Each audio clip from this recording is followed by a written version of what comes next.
అలా ఏదైతే లోకేష్ గారు ఆయన కష్టానికి ఫలితంగా ఈరోజు వర్కింగ్ ప్రెసిడెంట్గా ఎన్నికయ్యారు, దాన్ని ఎలా చూస్తారు? నిజంగానే పార్టీలో సంస్థాగతంగా భారీ మార్పులు చేశారు ఈసారి, దాన్ని ఎలా చూడొచ్చుంటారు? యువతకు ప్రాధాన్యత ఇస్తా లోకేష్ గారు మీకు 2019లో మంగళగిరిలో పోటీ చేసిన లోకేష్ గారు వేరే. ఇవాళ ఏదైతే ఆయన ఈ రాష్ట్రంలో ఒక రాక్షస పాలనని అంతమొందించేందుకు యువగలం పాదయాత్ర చేపట్టారు, ఆ రోజే లోకేష్ గారు సత్తా చరిస్మా ఏంటనేది స్పష్టంగా అర్థమైపోయింది. సామాన్యమైనటువంటి విషయం కాదు. ఎందుకంటే నిర్బంధాలతో కూడినటువంటి ఆ పరిపాలనలో పాదయాత్ర చేయటం అంటే సామాన్యమైన విషయం కాదు.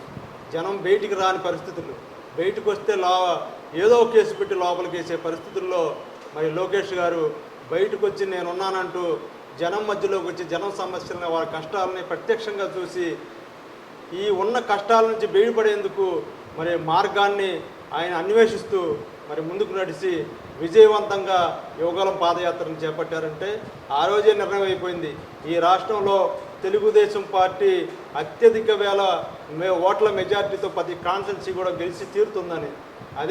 అదే రీతిలో ఇవాళ తెలుగుదేశం పార్టీ ఉప్పొంగిన ఉత్సాహంతో మరి మీరందరూ చూశారు, బ్రహ్మాండమైనటువంటి సీట్లు రావటం. కూటమి ప్రభుత్వంలో అటు జనసేన, బీజేపీ, తెలుగుదేశం కూటమి ప్రభుత్వం బ్రహ్మాండంగా వాళ్ళ పరిపాలన కొనసాగిస్తుంది. అమరావతి రాజధాని, దానికి మరలా జీవం పోశారు. దాన్ని భూస్థాపితం చేద్దామనుకున్న ఈ ఒక రాక్షసుడి కాడిని భూస్థాపితం చేస్తూ మళ్ళీ ప్రాణం పోసి ఇవాళ దాన్ని లేపుతున్నారంటే అది నారా చంద్రబాబు నాయుడు గారు, నారా లోకేష్ గారి కృషి అని చెప్పి సందర్భంగా ఇది. అందుకనే ఒక పరిపూర్ణమైనటువంటి రాజకీయ నాయకుడికి కావలసినటువంటి లక్షణాలన్నీ కూడా ఈ రాష్ట్రంలో ఇప్పుడు నారా లోకేష్ గారికి ఉన్నాయనేది స్పష్టంగా అర్థమైపోతుంది. అంటే ఇక్కడ ఆయన ఒక సాధారణ కార్యకర్త లాగా ఉండి కార్యకర్తల యొక్క వాళ్ళ యొక్క లోటుపాట్లు చూసుకుంటూ వాళ్ళకి హెల్త్ ఇన్సూరెన్స్ దగ్గర నుంచి బిగిన ఆయన ప్రస్థానం అంచెలంచెలుగా ఎదిగి ఈ స్థాయికి రావడానికి ఎలా చూడొచ్చు అంటారు? నిజంగా 2014కి ముందు మీరు చూసుకున్నట్టయితే తెలుగుదేశం పార్టీ సభ్యత్వం ఆ రోజున కూడా మరి శాశ్వత సభ్యత్వం చాలా తక్కువ ఉండేది. ఏదైతే లోకేష్ గారు మరి ఆయన ఎంట్రన్స్ స్టార్ట్ అయిందో ఆ రోజు నుంచి కూడా కార్యకర్తల సంక్షేమ నిధి కన్వీనర్గా వాళ్ళ సంక్షేమమే లక్ష్యంగా ఆయన దాన్ని తన చేతిలోకి తీసుకున్నారు. ఆ రోజే 100 రూపాయల సభ్యత్వం పెట్టి 2 లక్షల రూపాయల ప్రమాద బీమాను కూడా ఆ రోజు స్టార్ట్ చేసినటువంటి ఘనత లోకేష్ గారిది. అంతేకాదు రాష్ట్రంలో అనేక ఇబ్బందులు పడుతున్నటువంటి తెలుగుదేశం పార్టీ కార్యకర్తలు, నాయకుల కుటుంబాలను ఆదుకున్నటువంటి చరిత్ర నారా లోకేష్ గారిది. ఇవాళ ఈ రాష్ట్రంలో ఉన్నటువంటి దాదాపు కోటి సభ్యత్వాలను పూర్తి చేసుకున్నటువంటి తెలుగుదేశం పార్టీ వాళ్ళందరికీ కూడా ఇన్సూరెన్స్ మరి క్లెయిమ్ చేయడం జరిగింది. ఖచ్చితంగా ఏదైనా ఒక బాధ్యతగా పార్టీ ఉందంటే ఆ పార్టీ కార్యకర్తల సంక్షేమం కూడా చాలా అవసరం.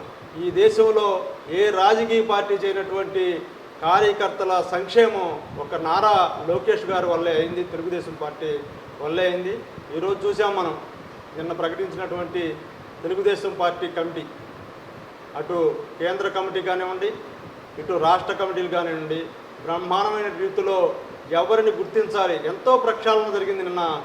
అంటే మీలాంటి సాధారణ కార్యకర్తకు కూడా ఒక అవకాశం, పాలిట్ బ్యూరో మెంబర్గా అవకాశం ఇవ్వటాన్ని ఎలా చూడొచ్చు అంటారు? ఇక్కడ నిజంగానే పనిచేసిన వాళ్ళు ప్రతి ఒక్కరికి అవకాశం దొరికింది అని భావించవచ్చు అంటారు ఇక్కడ లోకేష్ గారి ఆధ్వర్యంలో? తెలుగుదేశం పార్టీ ఎన్టీ రామారావు గారు స్థాపించినప్పుడు నాకు 14 సంవత్సరాలు. ఆ రోజు నేను ఒక చేనేత కార్మికుడిగా మగ్గం నేస్తున్నా. మొట్టమొదటిసారిగా 2 రూపాయల సభ్యత్వం ఆ రోజు నా దగ్గరకు వచ్చి మరి సభ్యత్వం తీసుకున్న వాళ్ళు ఇప్పటికీ నాకు గుర్తున్నారు. 1982లో తాటిపాముల మోహన్ రావు, దామర్ల వరదరాజులు, వీళ్ళిద్దరూ మరి ఆ రోజు 2 రూపాయల సభ్యత్వం నా దగ్గర నుంచి తీసుకున్నారు. అది మొదలు ఈ రోజు వరకు కూడా తెలుగుదేశం పార్టీకి అన్ని హోదాల్లో నేను వార్డు కమిటీలో, పట్టణ కమిటీలో, జిల్లా కమిటీలో, స్టేటు అనుబంధ సంఘాల్లో ఒక చేనేత నాయకుడిగా అన్ని రకాలుగా కూడా నా వంతు వ్యూవర్స్కి వారి యొక్క ప్రయోజనాలను కాపాడటం కోసం మరి పనిచేస్తూ తెలుగుదేశం పార్టీ వైపు మనం ఏదైనా మంచి చేస్తే ధనంజయరావు మంచి చేశాడు కాబట్టి ధనంజయరావు చెప్పేవి కూడా మంచిగానే ఉంటాయి అనే ఉద్దేశం వాళ్ళలో కూడా కలగాలి.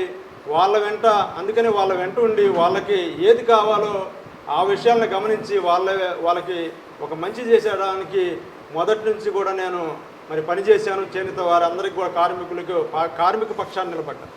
అదే ఈరోజు నేను 10వ క్లస్టర్ మంగళగిరిలో ఇవాళ పనిచేస్తున్నా. దాదాపు 2009లో నా క్లస్టర్ పరిధిలో 7,000 మెజార్టీ ఆ రోజు మాదాల రాజేంద్ర గారు గుంటూరు పార్లమెంటుకు పోటీ చేసినప్పుడు వచ్చింది. అంటే ఈ నియోజకవర్గంలో ఆ రోజు రాజేంద్ర గారికి 1,500 మెజార్టీ వస్తే నా క్లస్టర్ పరిధిలోనే 7,000 మెజార్టీ వచ్చింది. మొత్తం కూడా ఈ చేనేత కుటుంబాలు ఉండే ఏరియా. అదే మెజారిటీ మళ్ళా 2014 తెలుగుదేశం అభ్యర్థికి వచ్చింది. అదే మళ్ళీ 2019 లోకేష్ గారు నిలబడ్డప్పుడు కూడా 7,500 మెజార్టీ ఇదే పరిధిలో వచ్చింది. 2024 దాదాపు 17,000-18,000 ఓట్లు నా క్లస్టర్ పరిధిలో రావడం, నేను ఉన్నటువంటి నా సొంత బూత్లో ఈ నియోజకవర్గం మొత్తం మీద కూడా అత్యధిక మెజారిటీ రావటం, మరి అవన్నీ కూడా పరిగణలో తీసుకున్నటువంటి నారా లోకేష్ గారు, నారా చంద్రబాబు నాయుడు గారు ఇవాళ అత్యున్నతమైనటువంటి తెలుగుదేశం పార్టీ విధానపర నిర్ణయాలు తీసుకునే అత్యున్నత పాలిట్ బ్యూరోలో నన్ను తీసుకోవడం అంటే ఇది నేను పడ్డ ఆనందం మరి దాదాపు ఎవరు పడి ఉంటారు. అది నాకు ఇంతటి భాగ్యాన్ని కలిగించినటువంటి నారా లోకేష్ గారు. ఎందుకంటే దగ్గరగా ఉన్నటువంటి మా ఎమ్మెల్యే గారు, రాష్ట్ర ఐటీ శాఖ మంత్రులు వారు మేము ఏం చేస్తున్నామో ప్రతినిత్యం అనునిత్యం కూడా చూస్తూ ఉంటారు. అందుకనే ఒక నిబద్ధతగా పార్టీకి అంకితమై ఇప్పుడు వరకు పనిచేశాను. దానికి కుటుంబం కొన్ని విషయాల్లో నేను చాలా కోల్పోయాను. అయినప్పటికీ కూడా పార్టీ పక్షాన్ని నిలబడి పార్టీ కోసం శ్రమిస్తా ముందుకు నడవటం బట్టే పార్టీ నన్ను ఇవాళ పిలిచి చంద్రబాబు గారు మొన్న 3 రోజుల క్రితం 25 నిమిషాలు ప్రత్యేకంగా నన్ను కూర్చోబెట్టి మాట్లాడారు. ఇంతకంటే ఆనందం లేదు. ఆయన మాట్లాడి చివరి సందర్భంలో చెప్పారు, ఓకే అమ్మా, నేను ఖచ్చితంగా మీకు మేలు జరిగింది, పాలిట్ బ్యూరో కానీ జనరల్ సెక్రటరీ కానీ తీసుకోవాలనుకుంటున్నామంటే నా కళ్ళల్లో ఆనందంతో కూడినటువంటి కన్నీరు గిర్రుని తిరిగింది. ఆ మహానుభావుడికి కాళ్ళకి నమస్కారం చేసి, సార్ నమస్కారం సార్, ఇన్నాళ్ళు నేను చేశాను, నాకు ఇస్తున్నటువంటి ఈ అవకాశాన్ని ఖచ్చితంగా సద్వినియోగం చేసుకుంటానని చెప్పి చేసిన పరిస్థితి.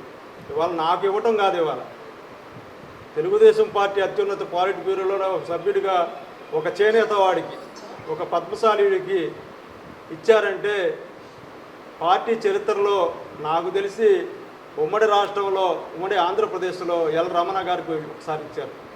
ఆ తర్వాత నేను భావిస్తున్నా. ఇవాళ చేనేత వర్గాన్ని అందరినీ కూడా గౌరవించి ఇచ్చారని నా భావన. ఖచ్చితంగా చేనేత వారికి ఏ పద్ధతుల్లో వారికి న్యాయం చేయాలి అనేది పాలిట్ బ్యూరోలో అవకాశం వచ్చినప్పుడల్లా నేను ప్రజాస్వామ్యబద్ధంగా చేనేత వారికి ప్రజాప్రతినిధులుగా చట్టసభల్లో ఉండాల్సిన అవసరాన్ని వాళ్ళ దృష్టికి తీసుకెళ్తాను. వారికి మరి ఆ చేనేత వర్గానికి ఉపయోగపడే రీతిలో నేను ఖచ్చితంగా ప్రతిపాదనలు పెడతాను. అంతేకాకుండా ఈ రాష్ట్రంలో ఉన్నటువంటి చేనేత మరి పరిశ్రమ కాపాడటం కోసం అటు ముఖ్యమంత్రి గారితో ఇటు లోకేష్ గారితో చర్చించి ఖచ్చితంగా న్యాయం చేసేదానికి పాటుపడతానని సందర్భంగా తెలియదు. అదేవిధంగా చూస్తుంటే మహిళలకు ప్రాధాన్యత ఇవ్వటాన్ని ఎలా చూడొచ్చుంటారు ఫైనల్గా చెప్పండి. అసలు మొట్టమొదటి నుంచి కూడా తెలుగుదేశం పార్టీ అంటే బీసీల పార్టీ, మహిళల పార్టీ.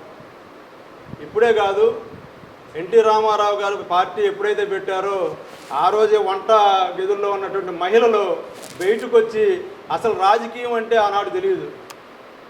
వంటగదిలో ఉన్న మహిళలకు సైతం రాజకీయ విలువలు తెలిసినటువంటి, నేర్పినటువంటి తెలుగుదేశం పార్టీ ఇవాళ దాదాపు 35-40% ఇవాళ పార్టీ కమిటీల్లో కూడా మహిళలకు ఇచ్చారు. ఇది సామాన్యమైన విషయం కాదు. అందుకనే ఏ చరిత్ర సృష్టించాలన్నా, ఏ అభివృద్ధి చేయాలన్నా ఒక తెలుగుదేశం పార్టీ వల్ల అయింది. ఇంకో ముఖ్యమైన విషయం ఏంటంటే ఇవాళ మనం అంతా ఆనందించాల్సిన పరిస్థితి. తెలుగుదేశం పార్టీ వర్కింగ్ ప్రెసిడెంట్గా నారా లోకేష్ గారు నియామకం కావడం, ఆయన చేస్తున్నటువంటి కృషి సామాన్యమైనది కాదు. ఇవాళ కార్యకర్తలకి, నాయకులకి ఏ విధంగా మనం చేయాలి, ప్రజల సంక్షేమం ఎలా చేయాలి, అన్ని కోణాల్లో అవిశ్రాంతంగా పాటుపడుతున్నటువంటి నారా లోకేష్ గారు. జనంతో మనం చూస్తున్నాం, ప్రజా దర్బార్లో కానీ అనేక విషయాల్లో ప్రజల దగ్గరికి వెళ్ళినప్పుడు వాళ్ళతో అవుతున్నటువంటి మమేకం జీవితంలో మళ్ళీ మర్చిపోరు. లోకేష్ గారిని కలిసిన వ్యక్తి మళ్ళీ జీవితంలో ఆయన్ని మర్చిపోరు. అటువంటి బ్రహ్మాండమైనటువంటి మనసున్నటువంటి నాయకుడు నారా లోకేష్ గారు. ఆయనకి ఇవాళ జాతీయ తెలుగుదేశం పార్టీ వర్కింగ్ ప్రెసిడెంట్గా మరి ఇవ్వటం ఎంతో సంతోషించదగ్గ విషయం. ఆయనకి నా హృదయపూర్వక శుభాకాంక్షలు తెలియజేస్తాను.